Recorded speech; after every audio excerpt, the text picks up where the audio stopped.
Muchas gracias, Gabriel. Muchas gracias, directora, por su presencia.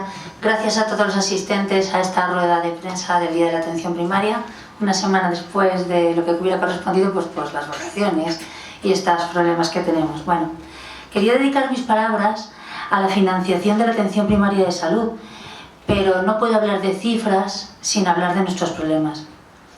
Recientemente hemos realizado una rueda de prensa como Foro Nacional de Atención Primaria en la que, una vez más, hemos denunciado por activa y por pasiva la falta de financiación que tiene la atención primaria y la falta de voluntad política de las distintas administraciones para dar solución a dicho problema. Son más de 15 años los que llevamos anunciando el problema de la falta de financiación de la atención primaria. Son más de 15 años los que estamos avisando de la necesidad de poner medidas que solucionen este y otros problemas y que dichas medidas debían analizarse y subsanarse a corto, medio y largo plazo. Muy pocas de las medidas solicitadas se han puesto en marcha y, desde luego, no ha habido una planificación para ir anticipándose y subsanando los problemas.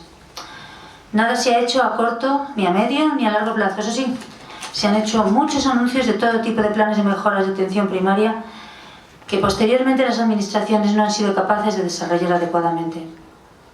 Y como consecuencia de este abandono, hoy lo que tenemos es una situación ruinosa de la atención primaria de salud, de la que los médicos huyen, y que ha ocasionado que la población se encuentre desamparada primero y enfadada y agresiva después, enfocando su enojo hacia los claramente escasos profesionales que todavía resisten. Nos encontramos en una situación en la que el deterioro avanza de forma progresiva y que poco a poco se va extendiendo como una mancha de aceite. Hace ya muchos años que avisamos que la parte más debilitada de la atención primaria por falta de cuidado era la pediatría. Una pediatría claramente maltratada en relación con sus compañeros profesionales de la atención hospitalaria. Los pediatras de atención primaria siempre han cobrado comparativamente menos que los médicos de familia, pues sus cupos eran más pequeños, pero sin que se implementasen medidas que compensasen este menor número de TIS. Los pediatras han tenido que atender desde la primera semana a los recién nacidos sin que la administración les haya incluido en sus cupos hasta pasados meses. Han tenido que trabajar como personal único, con la penosidad que ello implica en numerosas ocasiones, y se ha fomentado además la disgregación de sus consultas. Y es por eso, y sobre todo por el ninguneo al que están sometidos, que poco a poco han ido abandonando la atención primaria. Y eso ante la mirada impasible de las distintas administraciones sanitarias. En estos momentos la presencia de pediatras en el ámbito de la atención primaria es prácticamente inexistente en aquellos servicios de salud que tienen turno de tarde y ya francamente deficitaria en aquellos servicios que tienen la pediatría solamente en turno de mañana. Y algunos gestores de mirada miope pensaban que era un problema de los pediatras, de la pediatría de atención primaria, pero que el resto de los profesionales eran suficientes para dar una asistencia de calidad. Pero en realidad, esto es como un castillo de fichas de dominó, donde cuando van cayendo unas fichas van produciendo la caída de todas las demás. Los médicos de familia ahora se encuentran en una situación incluso peor que aquella que nos hizo comenzar a denunciar la situación de pediatría. Se ha producido un incremento progresivo e implacable de la demanda asistencial, espoleada por el buen hacer de la primaria.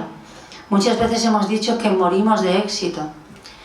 Pero además se han ido cargando cada vez más y más tareas que se van incluyendo en la cartera de servicios, más bien maletón, que hace ya mucho que dejó de ser abarcable, sin que la asignación de cada nueva tarea llevase aparejado un estudio sobre la carga de trabajo que generaba, tiempo y los recursos precisos para su realización.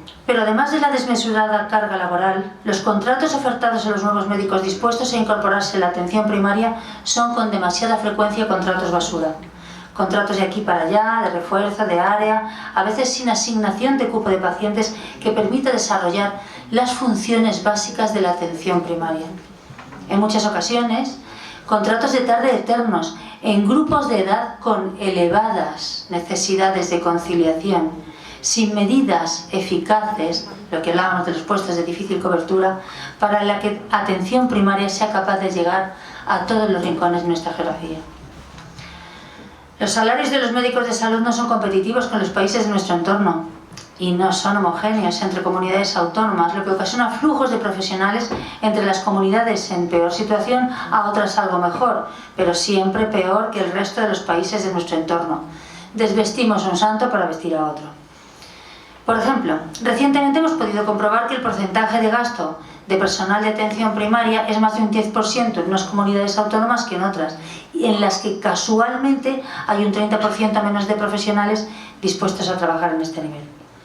Son muchas las situaciones en las que hemos denunciado cómo se obliga a los profesionales tanto de medicina de familia como de pediatría a atender más de un cupo sin que las administraciones se dignen a reconocerlo. No olvidemos que dentro de nuestras retribuciones está el pago por tarjeta sanitaria. Pues bien, es un dinero que las distintas administraciones hurtan a sus facultativos que se ven obligados a atender a esta población sin siquiera el reconocimiento económico de dicho esfuerzo. En cuanto a las ausencias prolongadas de profesionales, en fin, eso. Pero cada día hay más ausencias de compañeros a cuyos pacientes hay que atender sin reconocimiento de ningún tipo. Todo esto, las administraciones lo saben. Pero se han acostumbrado a mirar para otro lado, pensando que el maltrato reiterado y persistente a los profesionales era normal y que aún así siempre iban a encontrar candidatos para su magnífica atención primaria, que hasta hace muy poco era uno de los servicios mejor valorado por los pacientes, con sobresaliente, ya hemos bajado, y que ahora se resiente. Eso sí, no se han olvidado de hacer venta política de su oferta en cada ocasión. Se han acostumbrado a hacer una oferta sin límites, que debía cubrirse con unos recursos cada vez más limitados, más escasos. Y nuestra capacidad y nuestro aguante tiene un límite. La vocación aguanta, pero no todo. Los jóvenes médicos tienen otro temperamento y otras aptitudes que les permiten levantar la vista y buscar mejores horizontes. Los ciudadanos, los pacientes, nuestros pacientes, quieren recuperar su querida atención primaria y sus médicos de cabecera que los conocen y los cuidan. Y para eso, en el Día de la Atención Primaria, vamos a explicar una vez más lo que necesitamos para poder trabajar como queremos y sabemos. Necesitamos financiación para obtener salarios competitivos, para que nuestros jóvenes médicos no se sientan tentados de buscar destinos profesionales mucho más ventajosos, y para que la sangría que se ha llevado a más de 20.000 profesionales formados aquí a abandonar el sistema sanitario español. Necesitamos financiación para ofrecer contratos competitivos.